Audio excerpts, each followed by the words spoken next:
Hello guys, ಇವತ್ತಿನ mini ವ್ಲಾಗಲ್ಲಿ egg masala ಕರಿ ಮಾಡೋಣ. Sunday special.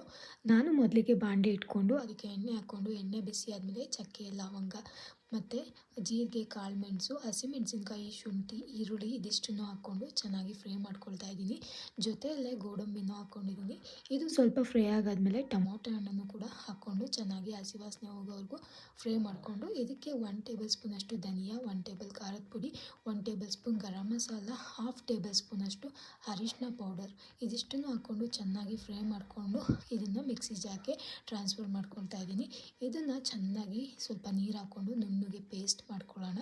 ಬಿಸಿ ಇದ್ದಾಗೆ ಮಾಡ್ಕೋಬೇಡಿ, ಸ್ವಲ್ಪ ತಣ್ಣಗಾದ್ಮೇಲೆ ಮಾಡ್ಕೊಳ್ಳಿ. ಇನ್ನೊಂದು ಸೈಡು ಎಣ್ಣೆ ಹಾಕ್ಕೊಂಡು ಅದೇ ಬಾಣಲಿಗೆ ಖಾರದ ಪುಡಿ, ಅರಿಶಿನ ಪೌಡ್ರು, ಸ್ವಲ್ಪ ಉಪ್ಪು ಹಾಕ್ಕೊಂಡು ಬೇಯಿಸಿಟ್ಟಿರುವಂಥ ಎಗ್ಗನ್ನು ಚೆನ್ನಾಗಿ ಫ್ರೈ ಮಾಡ್ಕೊಳ್ತಾ ಇದ್ದೀನಿ. ನಾನಿಲ್ಲಿ ಎಗ್ಗನ್ನ ಹಾಫ್ ಕಟ್ ಮಾಡಿಕೊಂಡು ಚೆನ್ನಾಗಿ ಎಲ್ಲ ಕಡೆ ಮಸಾಲ ಹೋಗೋ ಥರ ಫ್ರೈ ಮಾಡಿಕೊಂಡು ಇದಕ್ಕೆ ನುಣ್ಣಗೆ ರುಬ್ಬಿಟ್ಕೊಂಡಿರುವಂಥ ಮಸಾಲಾನ ಸೇರಿಸ್ಕೊಂಡು ಇದಕ್ಕೆ ಉಪ್ಪನ್ನ ಲಾಸ್ಟಲ್ಲಿ ನೋಡಿ ಹಾಕ್ಕೊಳ್ತಾ ಇದ್ದೀನಿ.